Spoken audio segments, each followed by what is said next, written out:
మరి 2021లో మరి సర్పంచ్ ఎలక్షన్లో మరి 3 మండలాల్లో ఎమ్మనూరు నియోజకవర్గాల్లో 3 మండలాలను ఉర్రూతలు ఇచ్చినాడు సర్పంచ్ ఎలక్షన్లో.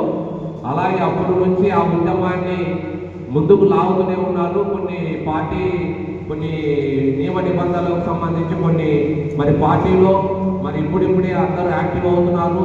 కొన్ని సమస్యలు పార్టీలో అంతర్గతంగా చాలా ఉన్నాయి. కానీ ఎన్ని ఉన్నా కూడా మనం ఈ సమస్యలని పక్కన పెట్టేసి సమస్యలు అంతర్గతంగా మనము తేల్చుకొని మరి ఈ మీటింగ్లో ఉద్దేశం ఏంటంటే అందరూ కలిసి ఉంటేనే కలదు సుఖము అన్న సూత్రానికి మనమంతా కూడా కలిసి ఈ ఉద్యమాన్ని ముందుకు తీసుకువెళ్ళాలనే మంచి ఉద్దేశంతోనే కాంచీరామ్ గారి జయంతిని అందరితో కలుపుకొని అందరూ నాయకులు రావాలని మరి జయరాజన్నతో మాట్లాడి అందరికీ మనం కలిస్తేనే ఈ బహుజన వాదాన్ని ముందుకు తీసుకెళ్తాం. మనం కలవకపోతే మరి శత్రువులకు మనము అవకాశాలుగా మన శత్రువులకు మన అగ్రవర్ణ పార్టీలకు మన ప్రత్యర్థులకు మనము శత్రువులుగా మిగిలిపోతాం. మిత్రులారా, ఖచ్చితంగా బహుజన్ సమాజ్ పార్టీ అంటే ప్రతి ఒక్కరికి మరి అగ్రవర్ణ పార్టీలకు మన 3వ పార్టీ వస్తుంది జాతీయ స్థాయిలో అంటే కాంగ్రెస్కి, బీజేపీకి మరి ఏ పార్టీలు కూడా బహుజన్ సమాజ్ పార్టీ ముందు తల వచ్చాల్సిందే.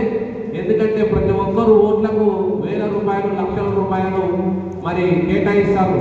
బహుజన్ సమాజ్ పార్టీ జాతీయ స్థాయిలో ఇప్పటికీ ఇండియా ఎలక్షన్ కమిషనర్ ఇప్పటికీ బహుజన్ సమాజ్ పార్టీ మరి దేశ పార్టీగా నేషనల్ పార్టీగా రికగ్నైజ్ అవుతుందంటే ఖచ్చితంగా భారతదేశ వ్యాప్తంగా ఈ ఉద్యమాన్ని 2 లక్షల మంది మరి కార్యకర్తలు ఫుల్ టైం వర్కర్స్గా పనిచేస్తున్నారు. లాంటి వర్కర్స్ మరి ఈ ఉద్యమాన్ని బహుజన్ సమాజ్ పార్టీ అంటే ఈరోజు నేను సిటీలో చాలా అద్భుతంగా ప్రోగ్రాంలు చేస్తున్నాను. ఎవరిని ఇబ్బంది పెట్టకుండా ఎవరైనా కూడా సహకరించకపోయినా ఎకనామికల్గా ఆర్థికంగా కూడా ఇవ్వకపోయినా కూడా ఈ ఖచ్చితంగా మనం బాధ్యతలు తీసుకున్నప్పుడు ప్రతి రూపాయి మన కుటుంబానికి ఎలాగైతే మనం పెడతామో అలాగే ఉద్యమాన్ని నడపాలనే ఆలోచనతోనే మరి ఈ ప్రోగ్రాం చేయడం జరిగింది. మన మధ్యలో మరి బహుజన్ సమాజ్ పార్టీలో వర్క్ చేసి అన్నగారు మరి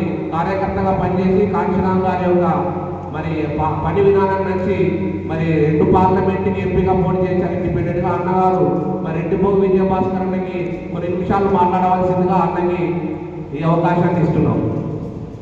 మరి కాంచీరామ్ గారి జయంతి సందర్భంగా ఆయన జీవిత చరిత్రని నాకంటే మరి భాస్కర్ అన్న మరి ఆన్లైన్లో మరి సాఫ్ట్వేర్ వర్క్ చేసుకుంటూ సోషల్ మీడియాలో కూడా ప్రతిదీ అన్న చదువుకుంటూ మరి అన్న మాట్లాడతారు. మరి శ్రద్ధగా వినాలని అన్నకి అవకాశం ఇస్తున్నాం.